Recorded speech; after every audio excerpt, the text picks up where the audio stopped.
Hey guys, it's Sam here. So today I'm going to be running through 5 lead guitar techniques which I think will improve your lead playing. So starting off at number 1, we have the hammer-on and the pull-off. This is a staple in most guitarists' arsenal, but it should be anyway. Okay, so this is the first part. Play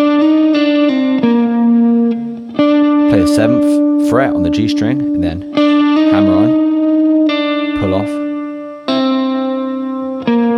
Okay, so it's all hammer on and pull off. All I did was pluck once on the G string, and then on the D below it. Okay, let's slow this right down.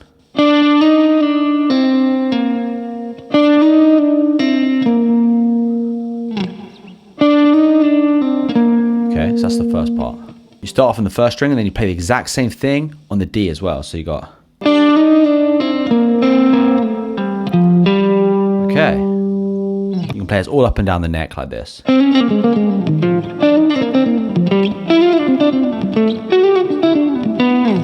And you can even switch strings doing it.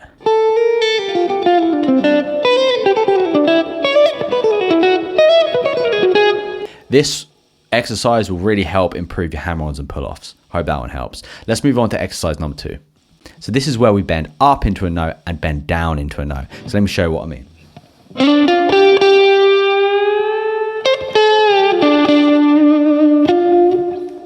Okay, so as you can hear, I'm bending from this note on the 8th fret up to this note on the 10th fret.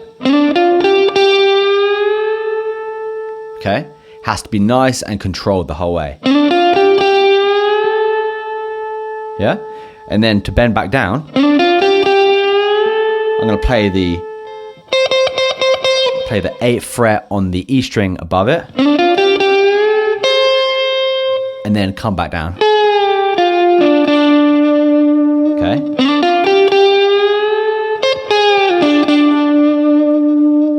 All right. And you can play this up here as well.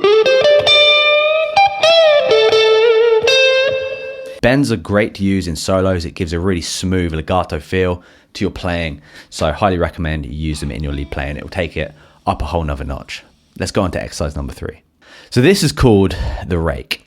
This is where, you guessed it, you rake, you mute these strings other than the one you want to play. This works really well if you want to emphasize a certain note. So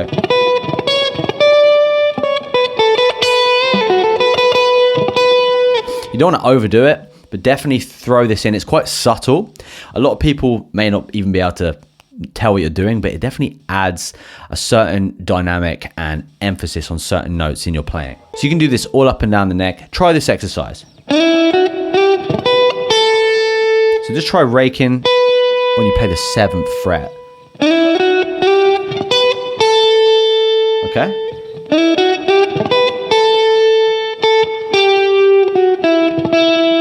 And then when you come back down on the 5th fret.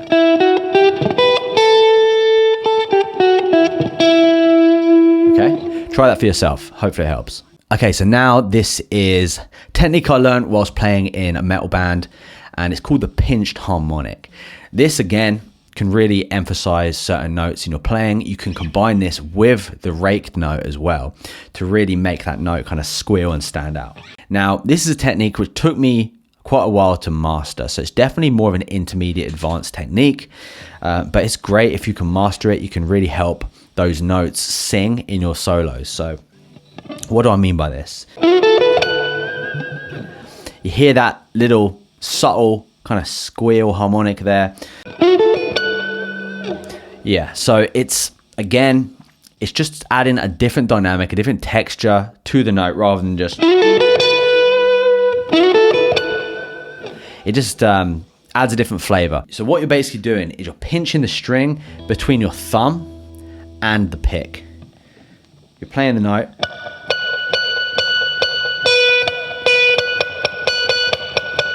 So as you're picking it, it's closely being hit by your thumb afterwards.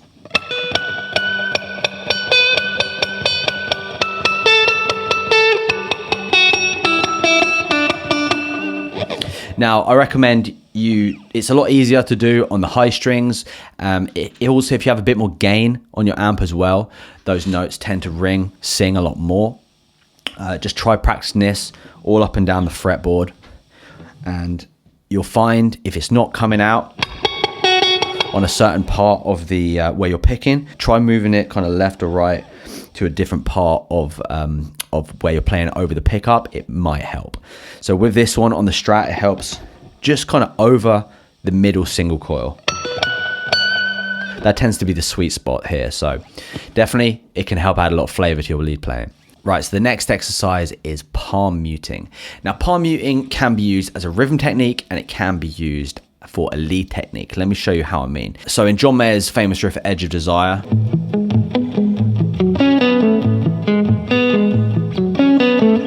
a lot of these lower notes are palm muted.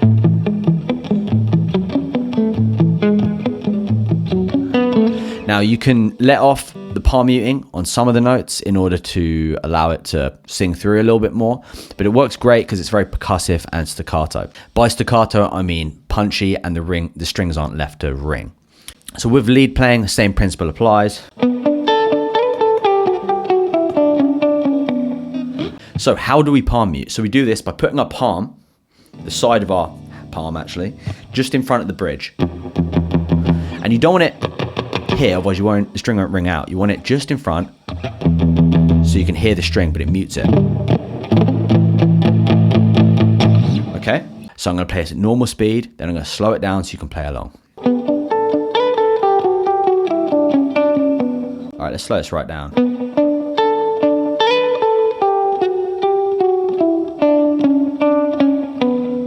Even slower.